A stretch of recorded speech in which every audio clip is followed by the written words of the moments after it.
ध्यान योग का ऑनलाइन कोर्स आप हमारे वेबसाइट पर जाकर किसी भी समय ज्वाइन कर सकते हैं। ध्यान योग के साथ स्वर योग, प्राकृतिक चिकित्सा और विश्व दर्शन फिलॉसफी का कोर्स भी आप हमारे वेबसाइट पर जाकर किसी भी समय ज्वाइन कर सकते हैं। वेबसाइट है manishdevdhyanयोग.com। और अधिक जानकारी प्राप्त करने के लिए आप हमारे नंबर 9661802459 9661202459 इस नंबर पर व्हाट्सएप मैसेज कर कर आप सभी कोर्सेज की जानकारी प्राप्त कर सकते हैं, या वेबसाइट विजिट करके भी आप सारे कोर्सेज की जानकारी प्राप्त कर सकते हैं और किसी भी समय ज्वाइन कर सकते हैं। ओम तत्सत।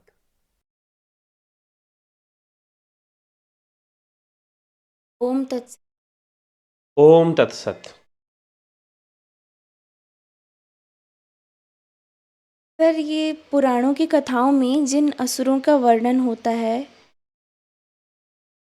वो असुर कौन होते हैं? और जो असुर हैं, इनका जन्म किस प्रकार से होता है? जैसे टीवी सीरियल में दिखाते हैं कि असुरों के सींग होते हैं और वो किसी का भी रूप ले सकते हैं, वो रूप परिवर्तन कर सकते हैं, जानवरों का रूप धारण कर सकते हैं। तो हाँ। क्या वो ऐसा कर सकते हैं? वास्तव में ऐसे होते हैं असुर? और ये जो असुर हैं और जो बाइबल में डेविल्स का वर्णन आता है, डेविल्स की चर्चा, डेविल्स के बारे में बताया जाता है बाइबल में, तो ये एक ही होते हैं या ये अलग होते हैं एक दूसरे से? अब बाइबल में तो कई सारे प्रकार भी हैं असुरों, उनके डेविल्स के प्रकार हैं। तो असुर जो हैं उनके भी कई सारे प्रकार होते हैं, जैसे बाइबल में डेविल्स के प्रकार हैं अलग अलग। असुर जो हैं वो असुर कौन होते हैं, इसको हमें समझना है। असुरों के सिंग होते हैं या बड़े बड़े दांत होते हैं, या वो राक्षस की तरह डेमोन है। बाइबल के डीमंस, बाइबल में डीमंस की चर्चा आती है, कई प्रकार के डीमंस बताए जाते हैं। तो वो असुर हैं, या वास्तव में असुर है कौन, ये समझना है हमें आज। तो असुर का मतलब, रावण को हम असुर कहते हैं, यक्ष भी असुर में आते हैं। वैसे असुर तीन प्रकार के बताए गए हैं, दैत्य, दानव और राक्षस, इन तीनों को असुर कहा गया है। बाद में यक्षों को भी उसी श्रेणी में लगभग रखा गया, असुर की श्रेणी में। वास्तव में देखिए, दैत्य, दानव और राक्षस, हम इनको असुर कहें, ये सिर्फ कोई ऐसी कैटेगरी नहीं है कि हम इनको ही असुर कह दें, या बाइबल में जो डीमंस हैं उनको ही असुर कह दें। अब श्रीमद् भगवत गीता के 16वें अध्याय में भगवान श्री कृष्ण आसुरी संपदा और दैवी संपदा की बात करते हैं कि कुछ लोग दैवी संपदा से संपन्न होते हैं और कुछ लोग आसुरी संपदा से संपन्न होते हैं। तो दैवी संपदा और आसुरी संपदा को, यह 16वां अध्याय श्रीमद् भगवत गीता का इसी विषय पर है। उसमें यही बात श्री कृष्ण समझाते हैं कि 16वां अध्याय में आसुरी संपदा और दैवी संपदा के बारे में बताया गया है। अर्थात यहां पर कुछ लोग आसुरी संपदा से संपन्न होते हैं, कुछ लोग दैवी संपदा से होते हैं। तो दैवीय संपदा वाले कौन होते हैं, आसुरी संपदा वाले कौन होते हैं, इसको हमें समझना पड़ेगा। तो वास्तव में असुर का कौन, जैसे देवता है, पहले भी मैंने वीडियो में देवता कौन है, तो देवता कोई व्यक्ति नहीं है, देवता एक अवधारणा है। ये साफ साफ मैंने बताया है कि जो दान देता है, जो स्वयं प्रकाशमान है और दूसरों को प्रकाशित करता है, वो देवता है।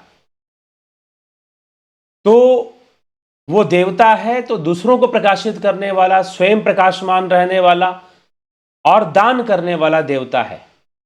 तो इसी प्रकार से असुर कौन है? वैसे वेदों में असुर का एक और अर्थ होता है। असु शब्द का अर्थ होता है प्राण। असु, असु का अर्थ होता है प्राण, या श्वास को भी असु कहते हैं, ठीक है। और असुर का मतलब जो प्राण से संपन्न है, जिसके पास प्राण शक्ति है, उसको भी असुर असुर शब्द का प्रयोग वैसे भी। लेकिन यहां पर भी सुर शब्द का भी अर्थ होता है स्वर। सुर मतलब देवता और असुर मतलब जो देवता नहीं है। असुर मतलब जो देवताओं के विरुद्ध है, जो आसुरी शक्ति है, जो राक्षसी शक्ति है। अब सुर और असुर को समझना है। आसुरी संपदा का मतलब क्या है और सुर का क्या मतलब है, देवता का क्या मतलब है। तो अगर हम देवता को समझते हैं कि देव कौन है, देव जो दान देने वाला है, प्रकृति की शक्तियां जो हमारा पोषण करती हैं, हमारे जीवन का पोषण करती हैं, उन सबको हम देव मानते हैं। तो उन सबको हम देव कहते हैं, उनकी हम पूजा करते हैं, पूजा हवन आदि से उनका हम वर्धन करते हैं। वर्धन मतलब उनको हम बढ़ाते हैं, वर्धन मतलब बढ़ाना। तो जैसे गोवर्धन पर्वत है, तो वहां पर गाय चरती थी गोवर्धन पर्वत पे जाकर, तो गायों का वो बहुत बड़ा एक आहार स्थल था, तो इसीलिए उसे गोवर्धन, क्योंकि गायों का वर्धन वहां से होता था, इसलिए गोवर्धन कहा गया। तो वर्धन मतलब बढ़ाना। तो पूजा से, हवन से हम देवों का वर्धन करते हैं। तो देवता कौन है? देवता प्रकृति की संतुलित शक्तियां हैं। देवता कौन है? देवता प्रकृति की संतुलित शक्तियां हैं। और संतुलित शक्तियां जो संतुलन लाने के लिए हैं, जीवन में संतुलन पैदा करती हैं, जीवन को संतुलित रखती हैं, और संतुलित रूप में जो ऊर्जा हमें प्रकृति की प्राप्त होती है वह दैव है। अब मान लीजिए आप रसोई घर में भोजन बनाते हैं, किचन के अंदर खाना बनाते हैं, वहां जो अग्नि प्रज्वलित हो रही है, जो आपका खाना पका रही है, वो दैव है। लेकिन एक अग्नि है जो आपके घर को जला देती है, वह असुर है। सुर का मतलब जो संगीत में हम कहते हैं सुर लगाओ, सुर में गाओ। तो सुर में कौन गाता है? जो अपने सुर में होता है, स्केल में होता है, और वो एक स्केल में सुर में गाता है, तो उसे हम सुरीला कहते हैं। सुरीला का मतलब ये नहीं कि गला बड़ी पतली है या मीठी है, मीठा और कड़वे वाली यहां कोई बात नहीं है, बल्कि सही सुर पकड़कर और सुर की सीमा में बंधकर गाना ही सुरीला गाना है। और जो सुर की सीमा में नहीं बंधा हुआ है, जो सुर की सीमा में नहीं बंधा हुआ है, वह बेसुरा हो जाता है। फिर जो सुर की सीमा में बंध के गा रहा है वो सुरीला है। तो यहां जो असुर का अर्थ है, असुर का अर्थ है, अगर हम असुरों के जन्म देखें, कहते हैं असुरों का जन्म जो हुआ वो कहां से हुआ? कश्यप मुनि के पुत्र की पत्नी, पुत्र नहीं पत्नी उनके, ये कश्यप मुनि के ही पुत्र थे असुर, दिति से हुआ। दिति से दैत्यों का जन्म हुआ, हिरणाक्ष, हिरण्यकश्यपु आदि का जन्म हुआ। कश्यप मुनि और दिति के गर्भ से इनका जन्म हुआ। तो इनका जन्म कैसे हुआ, किस कारण से हुआ और कैसे हुआ, क्यों हुआ?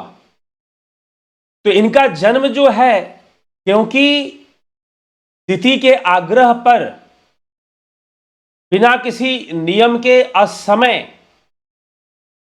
जो संसर्ग हुआ कश्यप और दिति का, उससे जो संतानें उत्पन्न हुई, वह संतानें क्या हुई?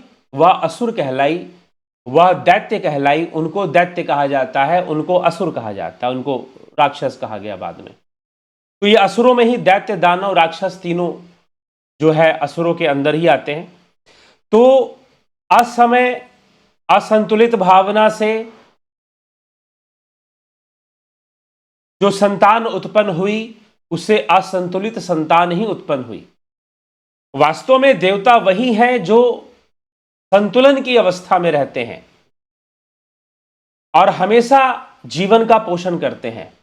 और असुर वो शक्तियां हैं जो असंतुलित हैं, अनकंट्रोल्ड एनर्जी है, इम्बैलेंस्ड एनर्जी है, जिसका बैलेंस नहीं है, अनकंट्रोल्ड नहीं, जिसका बैलेंस बिगड़ा हुआ है। तो असमय संसर्ग हुआ दिति और कश्यप का, और असंतुलित तरीके से हुआ, अर्थात योजनाबद्ध तरीके से नहीं हुआ, सही तरीके से नहीं हुआ, तो उससे असुरों का जन्म हुआ। तो असुरों का जन्म, जैसे जिस तरह से उनका जन्म हुआ, वैसे ही फिर उनकी प्रवृत्ति हो गई, आसुरी प्रवृत्ति हो गई, अर्थात संतुलन को बिगाड़ने की प्रवृत्ति हो गई। अहंकार बढ़ गया उनका, उनके अंदर लोभ बढ़ गया, मोह बढ़ गया, और वह जो है पूरे पृथ्वी पर असंतुलन फैलाने लगे। रावण पूरी पृथ्वी पर असंतुलन फैलाने लगा। वो सोच बैठे, उनको तो यह विचारधारा रखनी चाहिए थी कि यह संसार नश्वर है और एक दिन नष्ट हो जाएगा, एक दिन खत्म हो जाएगा, तो यथासंभव हम इसमें अनासक्ति रखने का प्रयास करें। लेकिन हमने नहीं रखा अनासक्ति, उन्होंने अनासक्ति नहीं रखी, उन्होंने आसक्ति रखी। वो जबरदस्ती अपने आप को, रावण ने सोचा कि मैं मरूंगा ही नहीं और सारी दुनिया पे राज करूंगा, जबकि संसार नश्वर है। ब्रह्मा जी ने कहा मृत्यु सबको आती है, आए हैं सो जाएंगे, राजा रंक फकीर, एक सिंहासन चढ़ी चले एक बंधे जंजीर। तो जो आए हैं उनको तो संसार से जाना ही जाना है। तो इसीलिए असुर कहने का मतलब यह नहीं है कि असुर उनके बड़े बड़े दांत होंगे, उनकी सिंग होगी। कहने का मतलब है ये असंतुलित शक्तियां हैं, असंतुलित एनर्जीज हैं जो सिर्फ असंतुलन ही फैलाती हैं संसार में। इसलिए भगवान ने भी 16वें अध्याय श्रीमद् भगवद गीता में दैवी संपदा और आसुरी संपदा का इसी प्रकार से वर्णन किया है कि आसुरी संपदा, उन्होंने संतुलन असंतुलन के भले ही बात नहीं कर रहे, लेकिन वो कह रहे हैं कि जो आसुरी संपदा है उनका अहंकार बड़ा होगा, बढ़ा रहेगा, वो किसी का सम्मान नहीं करेंगे, उनका कोई नियम नहीं सही से रहेगा खाने पीने का, रहने का, ठीक है। तो वह जो है कोई नियम में नहीं रहेंगे, अपनी मनमर्जी करेंगे और उनके अंदर लोभ मोह वासनाएं बहुत बढ़ी रहेंगी, अहंकारी होंगे, स्वार्थी होंगे। लेकिन जो दैवी संपदा का होगा वो दान पुण्य करने वाला होगा, वो संसार में संयम से जीवन जीने वाला होगा, संतुलन से जीवन जीने वाला होगा, कर्मों में उसके संतुलन रहेगा, ठीक है। लेकिन जो आसुरी संपदा वाला व्यक्ति है उसके कर्मों में संतुलन नहीं रहेगा। तो असुर होने का यह सब अर्थ है। असुर होने का यानी कि दांत बड़े रहेंगे, सिंग बड़े रहेंगे, वो डीमन है, बाइबल के डीमन, हम उनको भी असुर कह सकते हैं। लेकिन मात्र असुर होने का अर्थ बस वहीं तक नहीं है कि कोई डीमन है। अरे असुर होने का वो हर ऊर्जा जो असंतुलन बढ़ाती है और जो है हमारे मन में ही असुर है। असुर कहीं बाहर नहीं है, हमारे मन में ही असुर बैठा हुआ है, जो अब हमारा ही मन जो है चंचल हो जाए, हमारा ही मन बहुत ओवर थिंकिंग करने लगे, हमारा ही मन में बहुत अहंकार भर जाए, हमारे मन में ही बहुत ईर्ष्या द्वेष भर जाए, जो कर्म करना है कर्तव्य की भावना नष्ट हो जाए, कुछ करने की भावना ही ना रहे, और फिर जो है यही सब सारी चीजें भर जाए, तो वो हमारा ही संतुलन बिगाड़ देती हैं, हमारे ही संतुलन को बिगाड़ देती हैं। फिर बाहरी परिस्थितियां भी बिगड़ने लगेगी, फिर जो है परिस्थितियां ऐसे बनने लगेंगी शायद हम उन्हें संभाल ही ना पाए, फिर ऐसी स्थिति में हम पहुंच जाएंगे। तो असुर वो हर ऊर्जा है जो संतुलन को बिगाड़ रहा है, हमारे जीवन में हो, चाहे हमारे समाज में हो, चाहे इस संसार में हो। ऐसी शक्तियां आज भी हैं जो संसार के संतुलन को बिगाड़ने में लगी हुई हैं। लेकिन प्रकृति में फिर ऐसी शक्तियां भी आती हैं जो संतुलन बनाने के लिए आती हैं, वो संतुलन बनाती हैं। फिर तो हिरण्यकशिपु जो था बहुत अहंकारी हो गया था, खुद को ही सर्वश्रेष्ठ भगवान घोषित करने में लगा हुआ था और सबको खुद से ही जोड़ने में लगा हुआ था और उसमें बहुत अत्याचार करता था। तो प्रकृति का अपना एक नियम है, प्रकृति का अपना सिद्धांत है, किसी भी चीज को हमेशा वो चलने नहीं देती। तो संतुलन आएगा। जो योगी संतुलन बनाकर जीवन जीना सीखता है, जानता है, वही कुछ विशेष कर पाता है, नहीं तो संतुलन बिगड़ता है फिर। और ये संतुलन बिगाड़ने वाली जितनी भी शक्तियां हैं उन्हें समझो वो आसुरी हैं, जो अपनी महत्वाकांक्षा, अपने अहंकार, अपने स्वार्थ में लगी हुई हैं और फिर उसके वशीभूत कुछ करना चाहती हैं। तो यह सब बातें हमें, तो इसीलिए जो है दैवी संपदा, आसुरी संपदा में आसुरी संपदा के गुण बताए हैं भगवान ने कि वह कैसे होते हैं और दैवी संपदा वाले कैसे होते हैं। तो मुख्य रूप से जब हम संतुलन के सिद्धांत को समझते हैं, सुर के सिद्धांत को, सुर मतलब संतुलित, सुरीला कौन गा रहा है? जो संतुलित होकर सुरों को लगा रहा है, सही सुर के बंधन में गा रहा है, और जो कहीं भी कुछ भी आवाज निकाल दे रहा है गले से, तो उसको हम संगीत नहीं कहते हैं। हम संगीत उसी को कहते हैं जो सुर में बंधकर होता है, ताल में बंधकर होता है। वैसे ही जो प्रकृति को समझते हुए चलते हैं और अपने जीवन का लक्ष्य मोक्ष बनाते हैं, मुक्ति को ही अपने जीवन का लक्ष्य बनाते हैं और वो लोग फिर संसार से अनासक्त भाव रखते हुए वो फिर आगे बढ़ते हैं। वही बात ईशावास्य उपनिषद में कही गई है, ईशावास्यमिदं सर्वं यत्किंचित् जगत्याम जगत तेन तक्तेन भुंजिता माँ गृध कस्य स्विद्धनम, कि भाई अपने संसार के विषयों में आप अनासक्त भाव रखें, त्याग भाव रखें, फिर भी उनका भोग करें, लेकिन मन जो है उस आत्मा में स्थित कर दें, आत्मा में अपने मन को स्थित कर दें। इस प्रकार से उपनिषदों का उपदेश भी दिया गया है। तो असुरों का जन्म ही असंतुलन से हुआ, ठीक है। इसलिए शास्त्र नियम देते हैं, शास्त्र बताते हैं कि भाई कैसे संतुलन में रहना चाहिए, किस तरह से जीवन जीना चाहिए। तो यह सब सारी चीजें होती हैं। तो इसलिए हमें विवेक से विचार करके जब हम चलेंगे तभी जाकर हम इन विषयों को सही से समझेंगे, ठीक है। तो ये असुर होने का यह अर्थ है। असुर भी एक अवधारणा है, एक कॉन्सेप्ट है। कोई भी वस्तु असुर हो सकती है जो असंतुलन को बढ़ा दे, ठीक है, और जो संतुलित करे, हमें सही मार्ग पर ले जाए, वही सुर है, वही देवता है।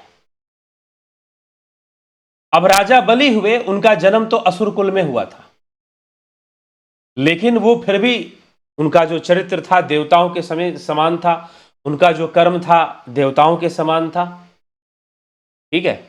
उन्होंने वामन भगवान के मांगने पर पूरा सब कुछ ही दान कर दिया था, तो फिर भी उनका चरित्र व्यक्तित्व देवताओं के समान था, उनका कर्म देवता। इसलिए ऐसा नहीं कि प्रहलाद थे, उनका जन्म असुर कुल में हुआ, लेकिन देवता थे, उनका चरित्र देवताओं के समान था, उनका व्यक्तित्व देवताओं के समान था। तो इसीलिए कोई जन्म से कुल से कोई असुर नहीं होता, अपनी प्रवृत्ति से, अपने गुणों से, जैसे गुण उसके ऊपर हावी हो जाते हैं वही उसको असुर बनाते हैं। नहीं तो व्यक्ति एक ही जीवन में कई बार असुर हो जाता है, कई बार सुर हो जाता है। गुणों का संतुलन है तो सुर हो गया, लेकिन असंतुलित गुण आ गए तो वो भी असुर हो जाएगा। अब जैसे कि मान लीजिए कि एक गयासुर था, उसने बहुत कठोर तपस्या की और तपस्या कर कर उसने वरदान मांग लिया कि मैं सबको स्वर्ग भेज दूंगा, और सबको स्वर्ग भेजने लगा, तो उससे भी संतुलन बिगड़ने लगा। तो भगवान ने उसका भी वध कर कर, भले ही क्योंकि उसकी भावना अच्छी थी, आज उसी के नाम पर गया धाम है, क्योंकि वहां से लोगों को मोक्ष मिलता है। ऐसी भावना लोग करते हैं।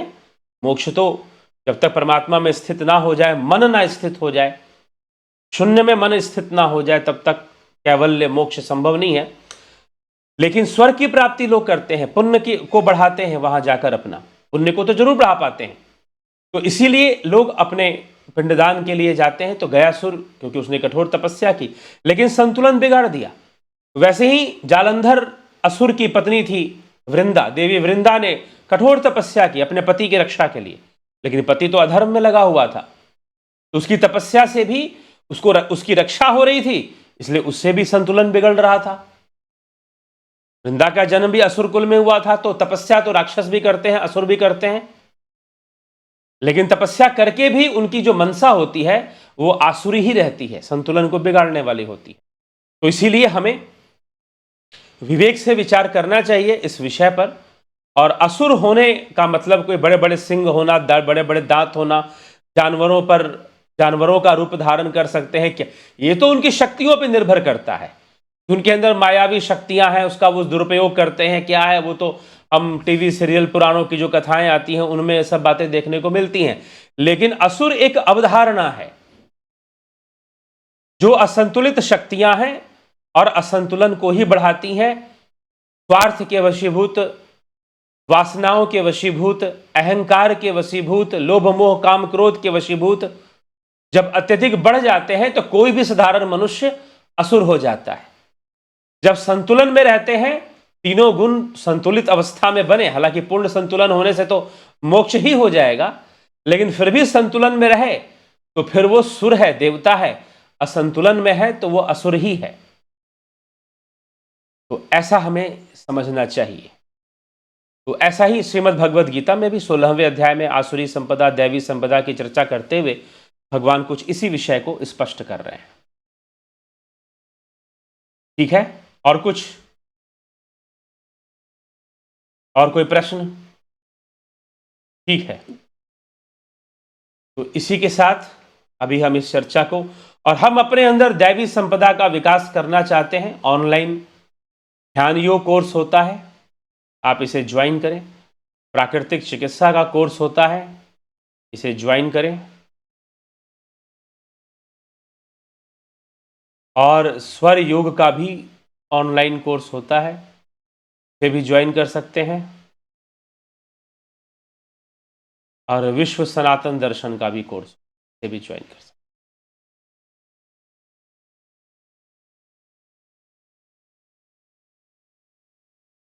तो अब ये सभी कोर्स किस लिए हैं? संतुलन की स्थापना के लिए हैं। मनुस्मृति का भी कोर्स दिया जाता है, इससे भी आप लाभान्वित हो सकते हैं।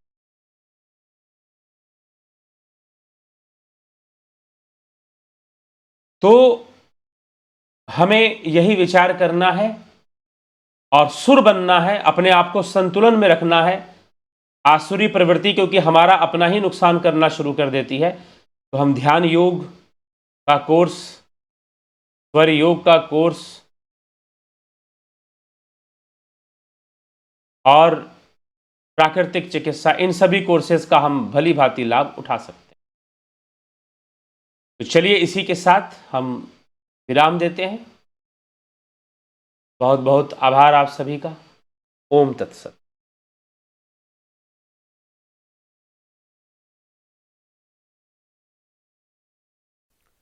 ध्यान योग का ऑनलाइन कोर्स आप हमारे वेबसाइट पर जाकर किसी भी समय ज्वाइन कर सकते हैं।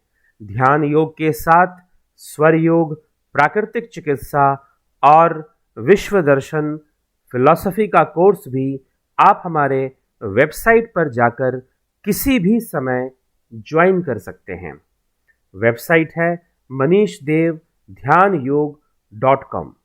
और अधिक जानकारी प्राप्त करने के लिए आप हमारे नंबर 9661802459 9661202459 इस नंबर पर व्हाट्सएप मैसेज कर आप सभी कोर्सेज की जानकारी प्राप्त कर सकते हैं, या वेबसाइट विजिट करके भी आप सारे कोर्सेज की जानकारी प्राप्त कर सकते हैं और किसी भी समय ज्वाइन कर सकते हैं। ओम तत्सत।